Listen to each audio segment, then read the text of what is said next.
지구는 매우 특별한 행성이다.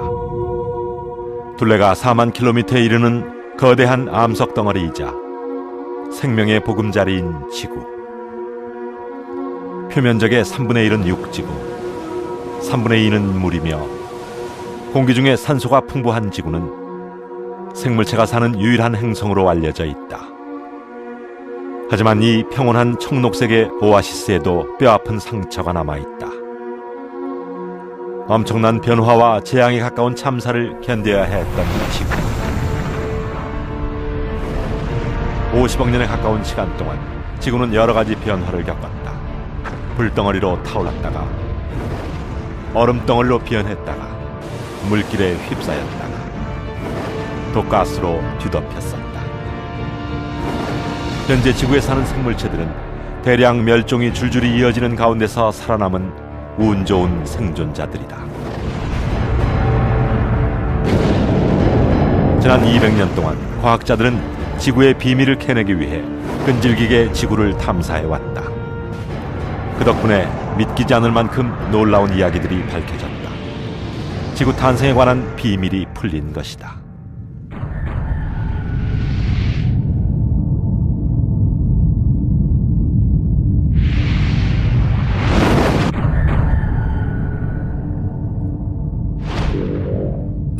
(4억 년) 전 지구의 나이는 이제 40억 년을 훌쩍 넘었다. 향후 1억 년간 여러 개의 대륙파는 다시 한 곳으로 모여든다. 그리고 이 시기에 오존층이란 방패막이 덕분에 생물체는 바다에서 자유롭게 벗어나 육지를 정복한다. 지구는 이제 열대성 습지의 세상으로 변했다.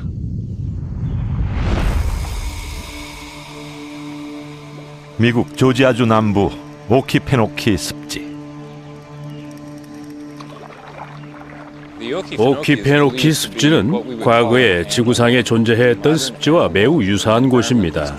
말하자면 원시시대 습지의 현대식 닮은 꼴이죠. 프레드릭 리치는 원시시대 습지에 관한 전문가다.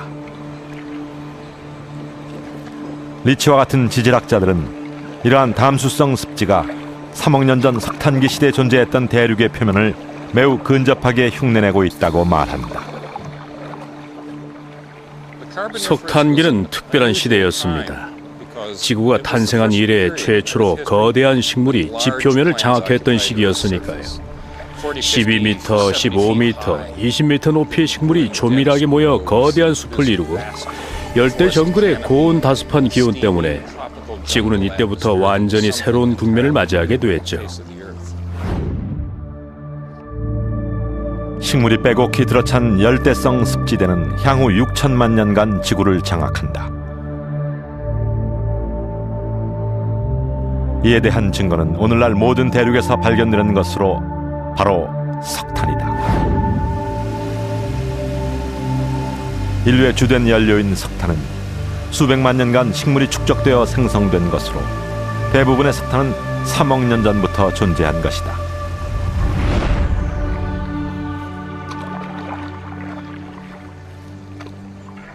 석탄은 담수성 습지가 분해되는 독특한 과정 때문에 만들어졌다. 오키페노키는 아메리카 인디언의 말로 요동치는 지구란 뜻이죠. 이 습지를 걸어간다는 것 자체가 힘들어요. 지표면 자체가 축축이 젖은 식물이거든요. 민물은 초목이 부패하는 것을 막아주기 때문에 오랫동안 많은 식물이 자랄 수 있다. 제가 밟고 있는 이 토양은 뒷마당에 있는 흙과는 다릅니다. 여기에서 보는 토양은 작년 혹은 약 5년 전부터 쌓여온 식물성 물질이죠. 잎사귀, 줄기, 잔가지까지 있고 물도 꽤 많이 있습니다. 하지만 만약 여기를 엄청난 압력으로 누르고 여러 겹의 암석으로 감싸 열을 가한 다음 땅 밑에 수백만 년간 방치해두면 이렇게 바뀌겠죠. 이것은 테네시에서 나는 역청탄으로 2억 년은 된 겁니다. 육지에서 죽은 식물이 분해되어 석탄으로 변해가는 동안 대륙을 둘러싼 얕은 바다 속에는 수백만 세대를 거치며 죽어간 해양 생물들이 남아 있었다. 이것이 후에 인류의 주된 화석연료인 석유와 천연가스가 된다. 인간은 매년 석탄을 50억 톤 가까이 캐내고 석유는 4조 8천억 리터 정도를 채굴하며 3조 세제곱미터에 해당하는 천연가스를 뽑아낸다. 비옥했던 석탄기가 오늘날 수많은 에너지원을 제공해주고 있다. 그러한 에너지가 없었다면 산업혁명도 불가능했을 것이다. 3억 년 전 육지에서 새롭게 번식한 것은 식물만이 아니다. 시간이 흐를수록 처음에는 거대한 곤충이,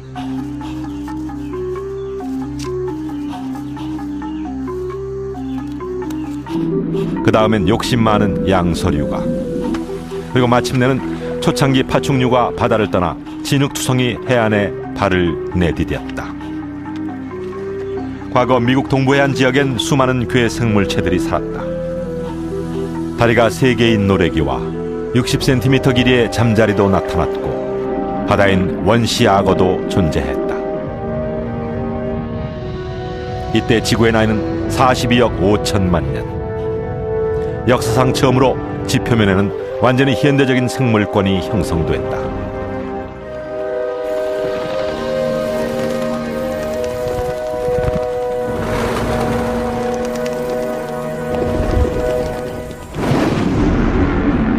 하지만 지구를 차지한 생물들에게 곧 지옥 같은 위협이 닥친다. 지하 깊은 곳에서 꿈틀거리는 어떤 힘 때문에 이들은 시험에 들게 된다. 거대한 화산 분출로 인해 지구 전체 역사에서 가장 규모가 큰 대량 멸종이 일어나는 것이다.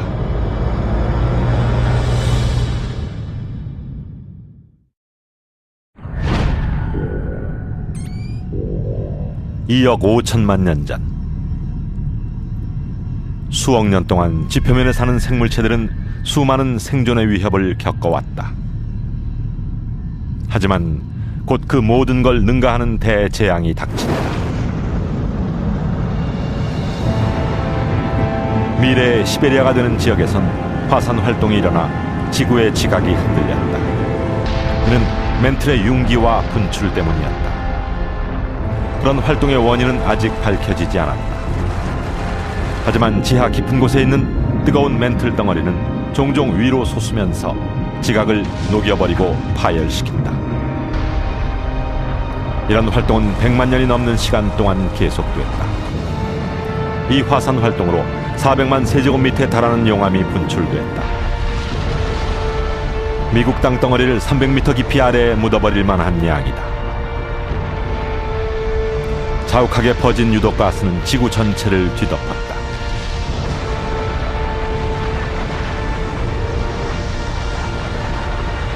생물이 견디기엔 너무 큰 고난이었고 결국 95% 이상이 멸종했다.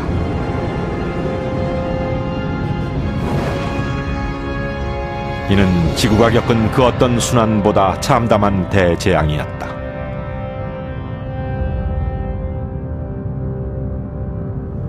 혼돈의 시기를 겪은 지구는 몰라보게 변해 있었다.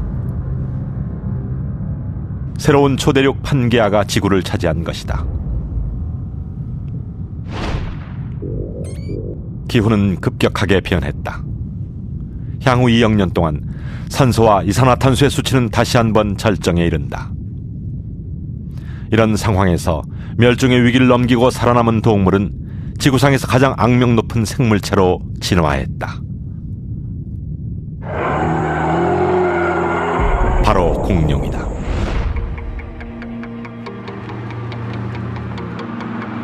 미국의 유타주.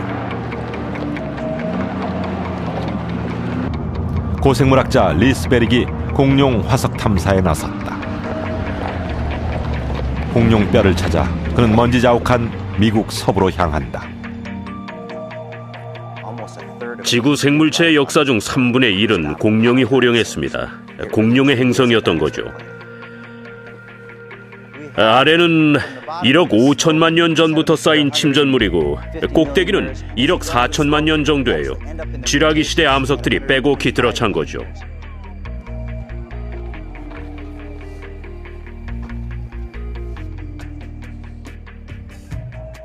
잘 돼가요?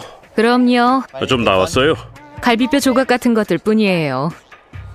더 나오겠죠. 현대 동물과 비교해도 공룡은 매우 거대하다. 오늘날 개가 포유류의 표준 덩치라면 공룡의 평균 몸집은 회색곰보다 더 컸다.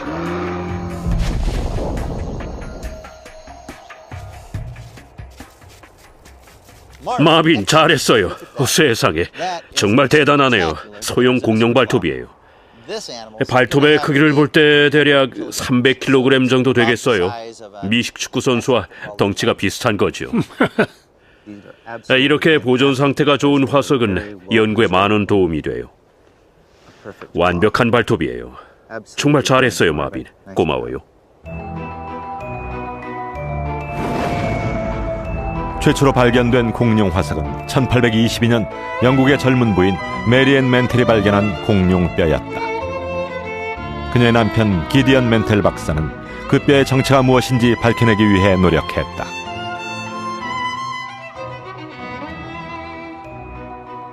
그로서는 난생 처음 보는 화석이었다. 수많은 조사를 거친 멘텔 박사는 그것이 거대한 도마뱀의 이빨이라고 결론지었다. 그는 그 괴물이 이구아나와 비슷하다 여기고 이구아노돈이라 명명했다. 향후 몇십 년 동안 유럽과 미국에서 그런 거대한 뼈가 점점 더 많이 발굴되었는데 오늘날 도마뱀과 유사하다 하여 무시무시한 도마뱀이란 뜻의 다이노소어라 칭해졌다.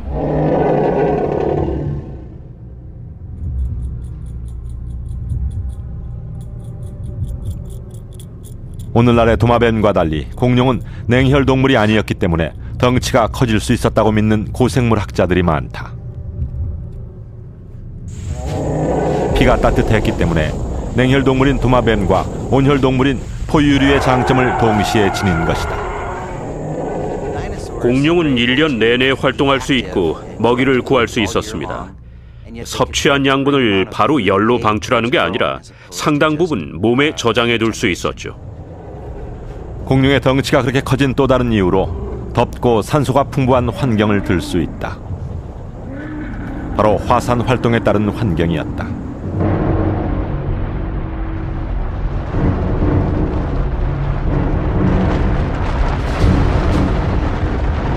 약 1억 8천만 년 전부터 화산 활동에 따라 지각이 새롭게 융기하면서 초대륙은 나누어지고 있었다. 분리된 대륙파는 오늘날 각 대륙이 있는 위치를 향해 머나먼 여정을 시작했다. 북아메리카, 남아메리카, 아프리카, 유럽 각 대륙은 서로 다른 방향으로 흩어졌다. 초대륙 판계하는 더 이상 존재하지 않았다. 분리된 대륙에도 여전히 공룡은 살았고 덥고 습한 화산성 기후는 최적이었다. 지구온난화 현상은 점점 심해졌다. 이산화탄소 수치는 500%까지 상승했고 기온도 치솟았다. 이 때문에 온실 효과가 발생하고 각 대륙판에는 거대한 열대림이 생겨나기 시작했다. 열대림이 점점 증가한다는 것은 싱싱한 초목이 그만큼 많다는 뜻이죠. 이는 공룡이 먹을 음식이 곳곳에 널려 있다는 얘기입니다. 그 덕분에 공룡의 몸집은 어마어마하게 커질 수 있었습니다. 과학자들은 공룡이 따뜻하고 산소가 풍부한 환경에서 수백만 년간 진화를 거듭한 덕분에 몸집이 그토록 거대해졌다고 믿는다. 커다란 덩치는 끊임없이 일어나는 화산 활동에 대한 생물학적인 반응일 수도 있다. 하지만 아무리 몸집이 커도 대재앙은 피할 수 없었다. 갑작스러운 대참사로 공룡은 지구에서 사라져버린다.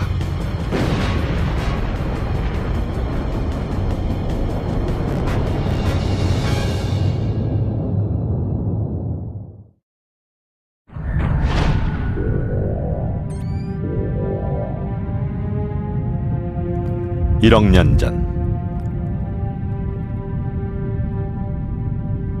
지구는 공룡이 호령하는 세상이었다.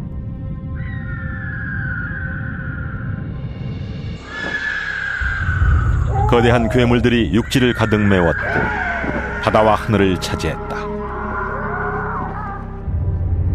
화산 분출이 끊임없이 일어나 지구의 기온은 매우 무더웠다.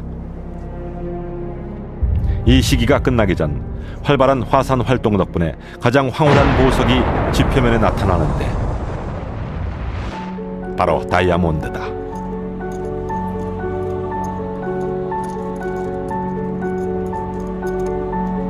남아프리카의 킴벌리, 저 크로비는 세계 최대 다이아몬드 회사 드비어스의 수석 지질학자다. 다이아몬드는 탄소 원소를 고압으로 누른 물질입니다. 이것은 일명 옥타히드론이라 불리는 전형적인 발면체로 세공 전엔 키로당 2,000달러 정도고 세공 후에는 대략 8만 달러 정도에 팔립니다. 수천 년간 세계 곳곳에서 다이아몬드가 발견됐지만 원재료가 무엇인지는 여전히 미스터리로 남아 있었다. 1869년 남아프리카에서 거대한 다이아몬드 광산이 발견되면서 다이아몬드의 기원이 밝혀졌다. 킴벌리에서 채굴된 다이아몬드가 특별한 이유는 역사상 처음으로 이곳에서 다이아몬드의 원천함이 발견됐기 때문입니다. 이것이 킴벌리 광산에서 채굴된 함석인데요. 뒤로 돌려보면 다이아몬드가 있죠. 다이아몬드를 품고 있는 암석은 희귀한 수직 지층에서 채굴됐다. 다이아몬드가 박혀있는 곳은 아이스크림 콘처럼 생긴 암석이란 걸 알게 됐습니다. 넓적하면서도 밑으로 갈수록 폭이 좁아지는 모양이죠. 그런 곳에 다이아몬드가 묻혀있는 겁니다.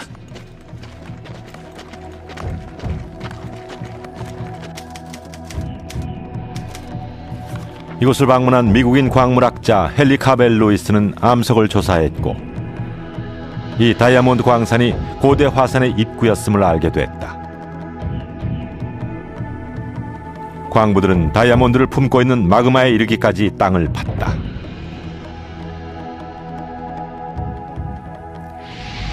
하지만 이곳은 평범한 화산이 아니었다. 깊이는 일반 화산의 3배였고 지표면 아래에서 160km 정도 뻗어 있었다. 이 깊은 곳에 엄청난 압력과 높은 온도 덕분에 다이아몬드가 만들어진 것이다. 이런 다이아몬드를 품은 마그마가 시속 500km로 강력하게 분출될 때 비로소 지표면에 등장한다. 지층을 수직으로 잘라버릴 만큼 화산의 힘은 강력했습니다. 암석을 1000m 높이로 날려버릴 정도로 강한 힘이었죠.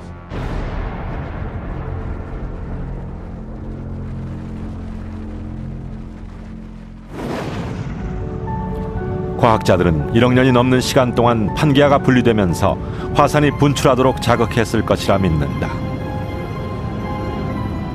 초대륙의 분리만큼이나 다이아몬드의 출현도 매우 드문 일이기 때문이다. 공룡시대에 등장한 다이아몬드는 오늘날에 이르기까지 흠집 하나 없이 보존된다. 하지만 공룡은 그렇게 운이 좋지 못했다.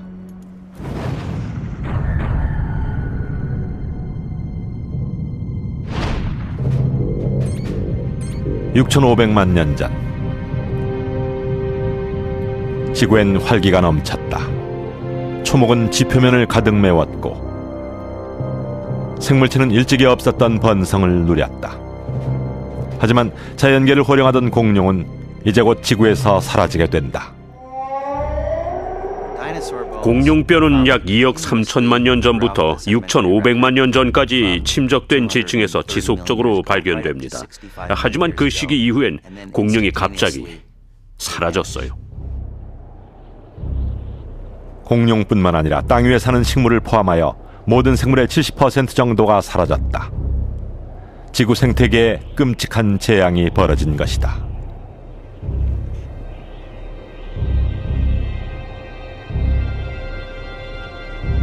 이 대량 멸종 사건은 수십 년간 미스터리로 남아 있었다. 하지만 이제 그 실마리가 발견됐다. 미국 콜로라도. 댄더다는 정확히 6,500만 년 전에 생성된 암반층에서 샘플을 채취하는 중이다. 과학자들은 이 지층이 실마리라고 믿는다. 댄더다는 공룡이 갑작스러운 대재앙으로 멸종됐다는 증거를 이 암석에서 발견했다. 공룡과 당시 공룡과 함께 살았던 동식물의 75%가 여기에 묻혔습니다. 이 얇은 지층에 지구 생물체의 역사상 가장 참담했던 재앙의 증거가 들어있죠. 동식물의 무덤과 같은 이 지층에 포함된 증거란 바로 희귀 원소인 이리디움이다. 1980년 과학자 루이스 알바레즈와 월터 알바레즈 부자는 우연히 이곳에 이리디움이 다량 밀집되어 있다는 사실을 발견했다. 일반적으로 지표면에서 이리디움은 극소량으로 모여 있을 뿐이다. 이런 희귀 원소는 대기권 상층부에서 매일 잘게 부서지는 수많은 작은 유성들로부터 떨어져 나온 운석으로부터 유래된 것이다. 알바레즈 부자는 유성우가 떨어지는 강도의 변화를 연구 중이었다. 그러다 이 지층에 이리디움이 다량 밀집되어 있는 것을 발견한 후 대량 멸종은 운석 충돌 때문이라는 급진적인 이론을 제시했다. 거대한 운석이 날아와 지구에 충격을 가했다는 것이다. 이 이론은 계속 논쟁의 대상이 되었지만 10년 후 멕시코에서 분쟁이 매듭지어질 단서가 발견됐다. 지름 160km에 달하는 분화구였다. 1990년에 발견된 직술리 분화구는 정확히 6,500만 년 전에 만들어진 것으로 확인됐습니다. 알바레즈 이론을 뒷받침하는 확실한 증거인 것이죠. 전 세계적으로 화석층에 이리디움이 20만 톤 정도 포함되어 있는 것으로 추정한다. 이는 직경 9km 크기의 운석이 떨어졌다는 뜻이다. 지구에 미쳤을 충격은 상상조차 힘들 정도였다. 에베레스트 산이 초속 20km로 날아든다고 생각해 보세요.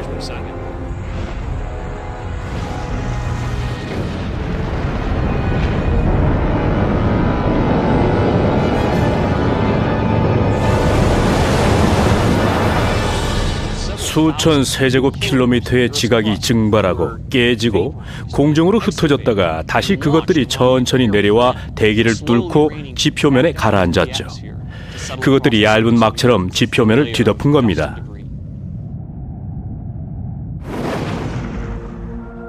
하지만 운석과의 충돌 외에 다른 이유도 있었다. 오늘날 인도에는 고대 용암류가 존재하고 있는데 용암층만 깎아 만든 사원이 있을 정도로 두껍다. 이 용암은 운석과 충돌할 당시 거대한 화산이 분출되며 생성된 것이다. 일찍이 시베리아에서 있었던 화산 분출만큼은 아니었지만 인도 서부의 이 용암류는 북아메리카를 지하에 묻어버릴 수 있을 만한 양이었다.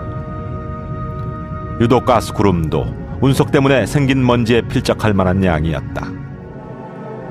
6,500만 년 전 운석 충돌과 화산 분출은 지구에 닥친 이중 충격이었다. 어떤 것이 더 큰 영향을 미쳤는지는 몰라도 이 둘의 조합은 공룡 멸종의 신호탄이었다.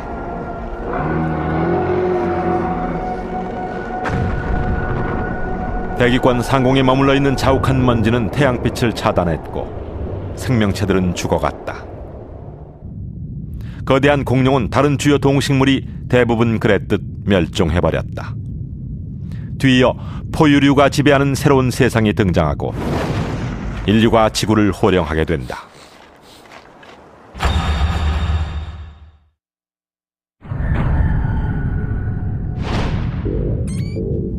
(5천만 년) 전 공룡을 완전히 멸종시킨 대재앙을 견디고 생물체는 서서히 회복됐다. 지구의 나이는 이제 44억 년 정도가 되었다. 겨우 이때가 되어서야 인류의 조상인 최초의 포유류가 지구에 등장하기 시작한다. 하지만 인류가 출현하기 훨씬 오래전부터 대륙은 계속 움직였고 부딪혔다. 속도는 느렸지만 대륙 이동과 침식작용으로 지구는 오늘날 우리가 보고 있는 멋진 형태를 닮아가기 시작했다.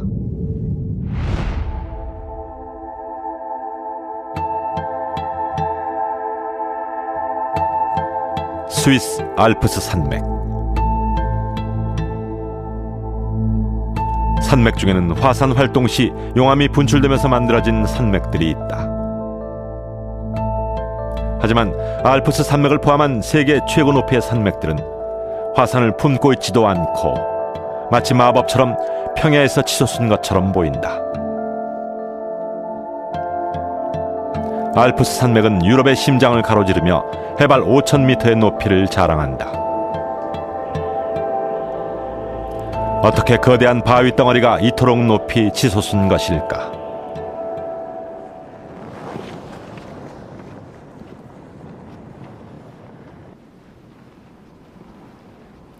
알프스 산맥의 구조를 연구하는 에드리안 피프너는 그 답을 알고 있다. 우리가 보고 있는 이 광경은 두 대륙이 충돌하면서 벌어진 현상입니다. 아프리카 대륙과 유럽 대륙이 충돌한 거죠.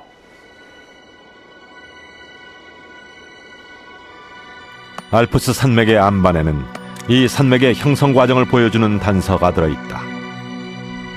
그 열쇠는 극도로 미세한 석영 결정체 안에 있다. 25,000분의 1mm로 자른 암석 조각입니다. 석영 결정체가 하나만 있을 정도로 얇아요. 이 미세한 결정은 엄청난 변형을 겪은 상태다. 암석 안에 있는 석영 결정체는 늘어나고 납작해진 상태입니다. 엄청난 힘이 작용했기 때문에 가능한 얘기죠. 두 대륙판이 충돌하면서 압력을 가하니까 이런 과정이 일어난 겁니다. 지난 4,500만 년 동안 대륙판은 끊임없이 이동을 계속했고 아프리카 대륙판은 유럽 대륙판을 밀고 들어왔다. 두 대륙판이 충돌하는 지점에서 지각이 엄청난 압력을 받게 되자 단단한 암석은 뒤틀리고 휘어져 버렸다. 제 두 솔이 대륙판이라고 보고 그 사이에 암석이 끼었다고 생각해보죠. 양쪽에서 압력을 가하면서 밀면 결국 이렇게 산맥이 치솟는 겁니다. 압박을 받아 찌그러진 안반층은 산맥 형태로 노출되고 그 높이는 계속 높아지는 것이다.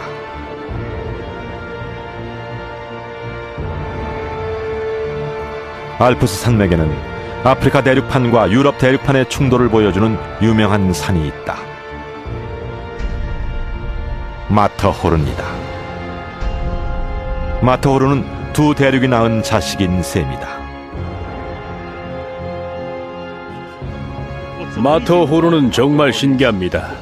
마터호른의 정상은 아프리카 대륙판인데 그 밑엔 유럽 대륙판이 있죠.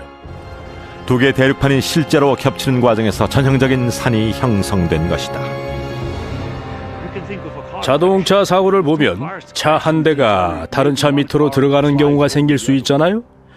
이처럼 대륙판이 움직이면서 아프리카가 유럽의 꼭대기로 이동한 거죠. 지구에 있는 모든 산맥은 대륙 이동의 영향을 받았다. 수백만 년간 산맥이 계속 치솟고 있음에도 일정 정도의 높이를 유지하고 있는 이유가 있다. 눈, 바람, 비에 의한 침식작용 때문이다. 산맥을 깎는 건 바로 물의 침식작용 때문이죠. 보기엔 영향력이 별로 없을 것 같지만 스위스의 알프스 산맥 전체를 보면 매년 5천만 톤이 부식되는 셈이고 이는 단 1년 만에 1,000m 높이의 작은 산이 없어지는 것과 맞먹는 속도예요. 전 세계 산맥의 높이는 이렇게 상반되는 두 힘, 융기와 침식작용에 의해 결정된다. 그 결과 매년 2.5cm 정도가 높아지거나 낮아진다. 대륙판 이동과 물의 침식작용 때문에 산과는 대조적인 작품도 생긴다. 때로는 지표면 자체가 잘려나가 엄청난 장관이 만들어지기도 한다.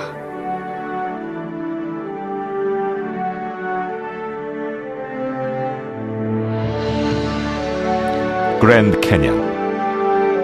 깊이 1.6km, 넓이 16km, 길이 450km. 하지만 지금도 커지고 있다. 1541년에 아메리카 대륙으로 건너온 유럽인들이 그랜드 캐니언을 발견했죠. 강물이 낙하하는 걸 본 탐사대는 규모가 작을 거라 생각하며 대원들을 내려보냈어요. 나중에 대원들이 돌아와서 그 협곡이 보기보단 엄청나게 깊다고 알려줬죠. 웬 레니는 이 지질학적 현상에 대한 전문가다. 그랜드 캐년은 자연의 힘이 만들어낸 엄청난 장관이다. 지난 600만 년이란 시간 동안 꾸불꾸불하고 느리게 흐르는 콜로라도 강이 이 광대한 협곡을 조각해왔다. 물론 이와 더불어 콜로라도 고원의 극적인 융기도 한몫작용했다. 대륙이 이동하는 과정에서 전체 고원이 밀려 올라갔으며 고원은 해발 2,400m 높이에 안착했다. 이런 융기 현상은 태평양판이 북아메리카 대륙 쪽으로 밀고 들어오면서 주름이 생긴 겁니다. 마룻바닥에 카펫을 던져서 밀 때 카펫 가장자리가 벽에 닿으면 불룩하게 올라오는 것처럼 북아메리카 대륙의 서부 지역에서도 그와 같은 현상이 일어난 거죠. 콜로라도 강은 깊은 협곡을 만들기엔 너무 작아 보인다. 하지만 해수면보다 높은 위치에 있어 그만큼 낙차가 크다.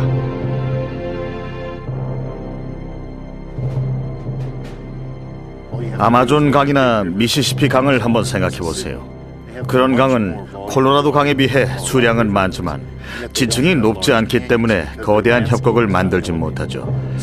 지각이 융기되면서 콜로라도 강은 낙차가 매우 커졌고 덕분에 오늘날 우리가 보는 거대한 협곡을 만들어낸 겁니다. 침식작용과 대륙 이동이 동시에 일어나면서 수많은 작품들이 생겨났다.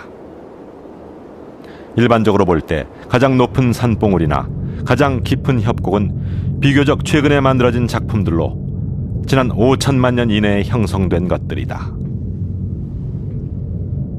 하지만 이 작품들의 마무리 작업을 담당했던 또 다른 자연의 힘이 있었다. 200만 년 전 아프리카 동부, 현대 인류의 조상이 지구의 첫 발을 막 내디뎠다. 그리고 같은 시기에 엄청난 결빙 현상이 북극에서부터 남으로 퍼지기 시작했다. 지구가 곧 빙하기에 돌입하게 된 것이다.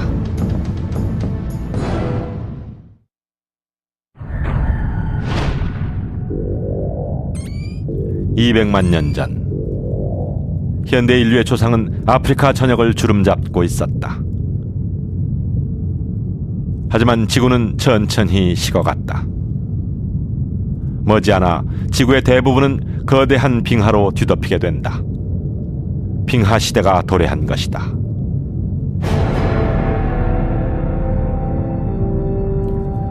파나마에서 화산 활동이 계속되면서 아메리카 대륙의 남북을 연결하는 지형이 만들어졌다.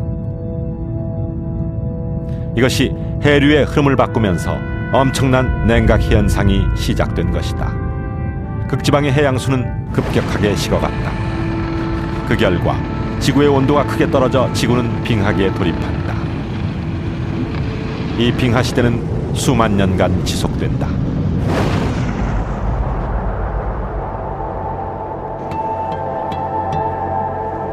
아이슬란드의 랑요쿨 빙하. 최정상에는 지구상에서 가장 차가운 빙하가 여전히 건재하다.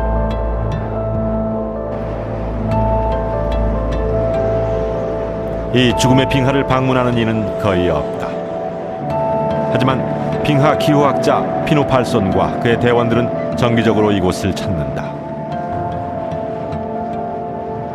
빙하로 답사를 오면 아무래도 힘든 일이 많죠. 외부의 기온은 섭씨 영하 28도다. 저는 이런 악조건에서도 기꺼이 일합니다. 그런 건 가뿐히 극복해야죠. 팔소는 빙하의 성장을 조사 중이다. 현재 빙하의 크기는 900제곱킬로미터로 이는 뉴욕시 크기다. 제자리에 있는 것 같지만 사실 이 빙하는 끊임없이 움직인다. 처음에 빙하는 고지대에서 내리는 눈이 쌓여 만들어진다. 단단한 얼음이 되면 중력에 의해 저지대로 이동한다. 빙하는 느린 강물처럼 천천히 움직인다. 빙하는 치약 같은 부드러운 물질을 짜놓은 것과 비슷하다고 생각하면 됩니다. 치약을 평평한 판 위에 가득 짜놓으면 서서히 무너져 옆으로 흘러내리잖아요. 빙하도 이와 마찬가지입니다. 피누 팔손 연구팀은 아이슬란드 빙하의 움직임을 정기적으로 조사한다.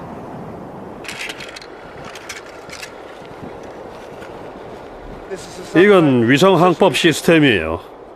2cm 오차 범위 안에서 이곳의 위치를 정확하게 알려주죠. 그럼 빙하의 움직임도 계산되죠. 피누 팔손은 이 빙하가 1년에 45m 이상 이동한다는 것을 알아냈다.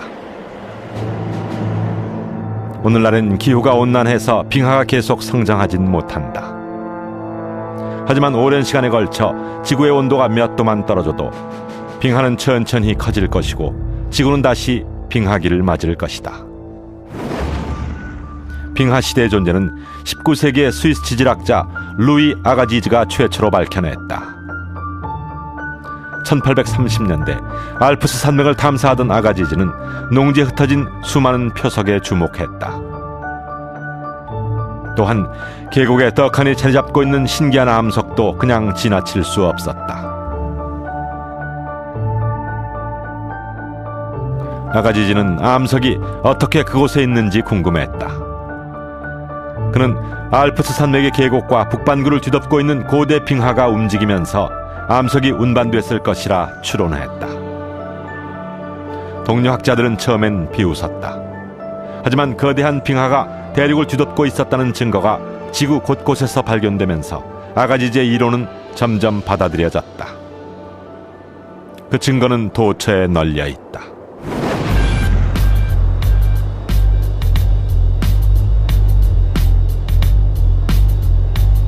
뉴욕 센트럴 파크. 맨하튼 중부에 위치한 이 초록의 오아시스엔 고대 기반암의 일부가 노출돼 있다. 수많은 거대한 기반암에는 빙하의 발자국이 오롯이 남아있다.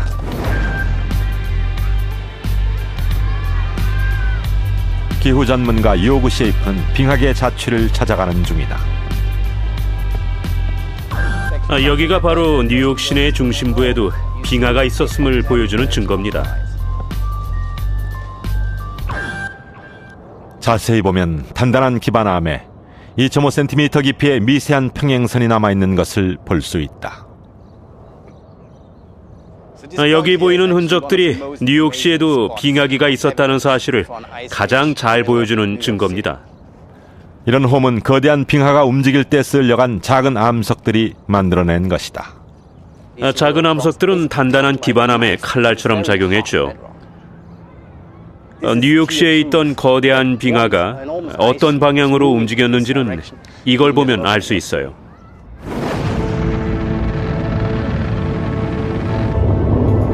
뉴욕을 뒤덮은 빙하는 아주 거대했다. 북극에서 시작된 결빙작용은 맨하튼을 거대한 얼음장 밑에 가두었다. 맨하튼을 뒤덮은 빙하의 두께가 어느 정도였는지 말씀드리자면 엠파이어 스테이트 빌딩 높이의 2배에 달하는 두께였습니다. 지난 200만 년 동안 지구의 기후 변화에 따라 빙하는 성장과 수해태를 반복했다. 그러면서 빙하는 그 밑에 깔린 육지를 잘라내고 부수며 모양을 다듬었다. 만년 전 마지막 빙하가 사라지면서 빙하에 부딪히고 깎인 경치가 드러났고 오늘날 우리가 보고 있는 지구의 형태가 만들어졌다.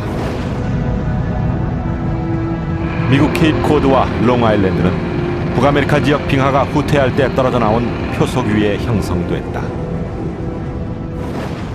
또한 빙하의 엄청난 무게 때문에 지각이 패여 오늘날의 오대호가 만들어졌다. 마지막 빙하가 후퇴한 후 기후가 온난해지면서 초창기 인류가 지구를 차지하게 되었다.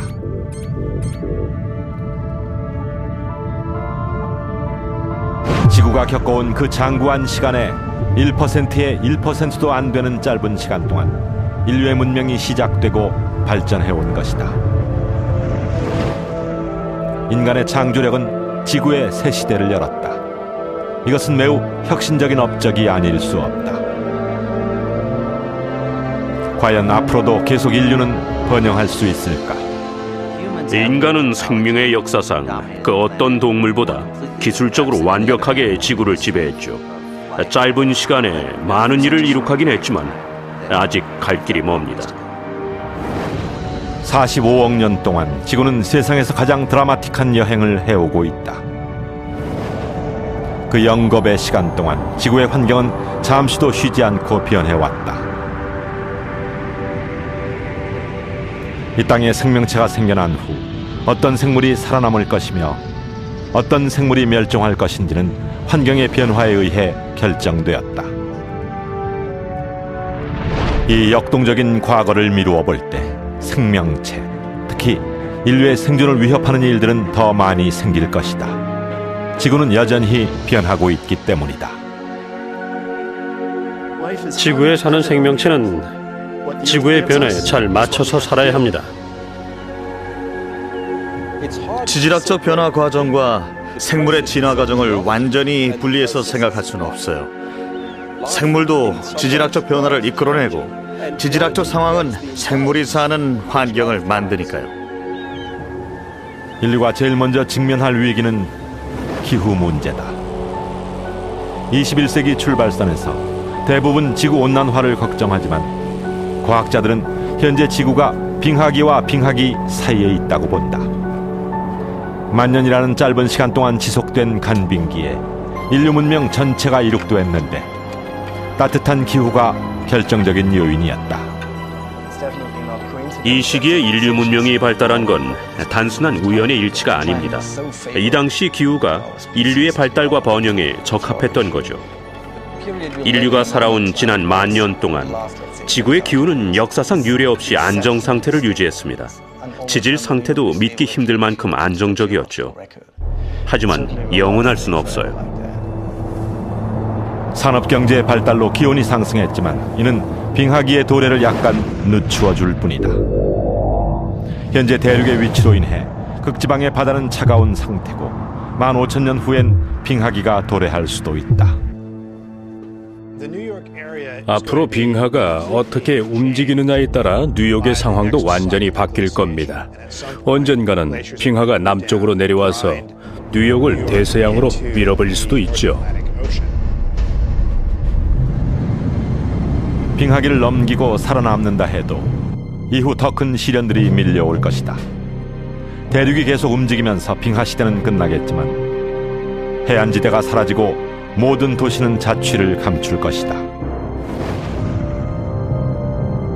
지금으로부터 2억 년 후 처음에는 지중해를 삼키고 그 다음엔 대서양 바다를 삼키면서 새로운 초대륙 판게아 울티마가 그 모양을 잡아갈 것이다.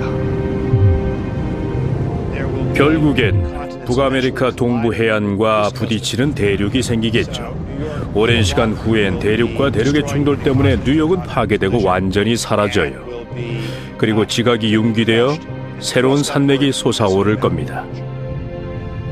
지구는 또다시 혼란의 시기로 돌입할 것이다. 산소 수치와 지표면의 온도가 요동치면서 생물의 대량 멸종도 일어난다. 하지만 초대륙의 붕괴만큼 심각한 재앙은 없을 것이다.